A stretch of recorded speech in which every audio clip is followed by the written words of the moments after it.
കുറച്ച് നാളത്തെ ആഗ്രഹം ഇത് ചെയ്യണമെന്ന് പറഞ്ഞ് എന്തായാലും വേണ്ട നല്ല പൊറോട്ട ഉണ്ടോ. പൊറോട്ട ഒരെണ്ണം വെച്ച് നല്ല അടിപൊളിയായിട്ട് വേണ്ട ബീഫ് കറി നേരത്തെ വെച്ചിരുന്നു. അതുകൊണ്ട് ഇപ്പം എടുക്കാൻ പറ്റിയത്. നല്ലതുപോലെ ഫില്ല് ചെയ്യണവേ, എന്നാലേ അത് ഇതാകത്തുള്ളൂ. കണ്ടോ, കഷ്ണങ്ങളൊക്കെ ചെറുതായിട്ടാണ് എടുത്തത്. അതാകുമ്പോൾ അല്ലെങ്കിൽ ഇത്തിരി വലിപ്പം പോലെ തോന്നും ഇറച്ചി കഷ്ണം. അതിൻ്റെ പുറത്ത് ഒരെണ്ണം കൂടെ വയ്ക്കുവാണേ. പുറത്തോട്ട് സവാള ക്യാരറ്റും എല്ലാം കൂടെ ഇടുവാണ്. എന്നാലൊരു പ്രത്യേക ഇതാണ്. 2-3 കറിവേപ്പിലയും കൂടെ ഇടുന്നു. കണ്ടോ. ഇനി അതിൻ്റെ പുറത്തോട്ട് ഒരു പൊറോട്ടയും കൂടെ മാത്രം അതിൻ്റെ പുറത്ത് ചെയ്താൽ മതി. ഒന്ന് കെട്ടാം.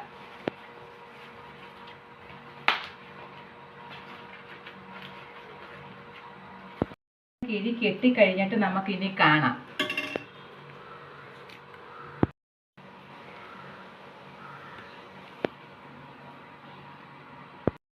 അങ്ങനെ കിഴി പൊറോട്ട എല്ലാം റെഡിയാക്കി. ഇനി നമുക്ക് ആവിയിലോട്ട് വെക്കാം. 10 മിനിറ്റ് ആവി വെക്കണം. അതായത് ഒരു 8 എണ്ണം കിഴിയാക്കിയിട്ടുണ്ട്.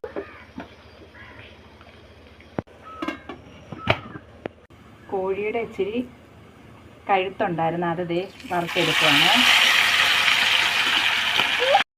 ഉച്ചയ്ക്ക് മസാലയെല്ലാം പുരട്ടി ഒരു 1-2 മണിക്കൂറോളം ഫ്രിഡ്ജിൽ വെച്ചേക്ക് വരുന്നത്.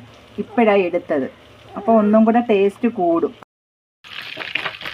അങ്ങനെ ഇത് റെഡി ആയിരിക്കുന്നു. എന്താ, അങ്ങനെ കിഴി പൊറോട്ട റെഡിയായി. ഇതിൻ്റെ ആവി വറക്കുന്നത് കണ്ടോ.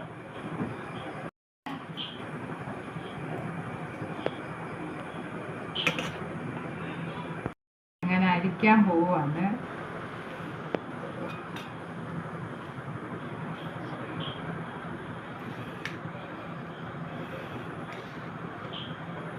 നല്ല ചൂടാകട്ടോ, ആവി പറക്കുക. കൈ മിക്കവാറും പൊള്ളും.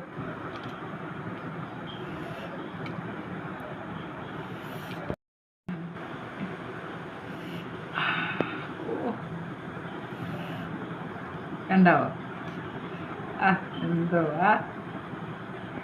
ചൂടായിപ്പോ.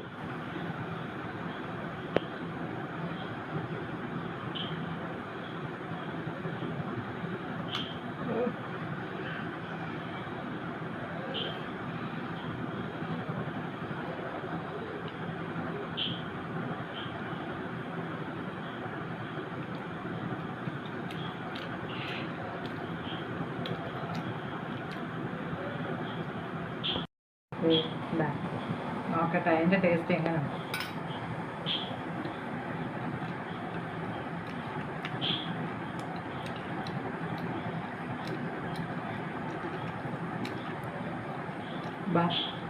ഇഷ്ടപ്പെട്ട ലൈക്ക് ചെയ്യുക, ഷെയർ ചെയ്യുക, സബ്സ്ക്രൈബ് ചെയ്യുക.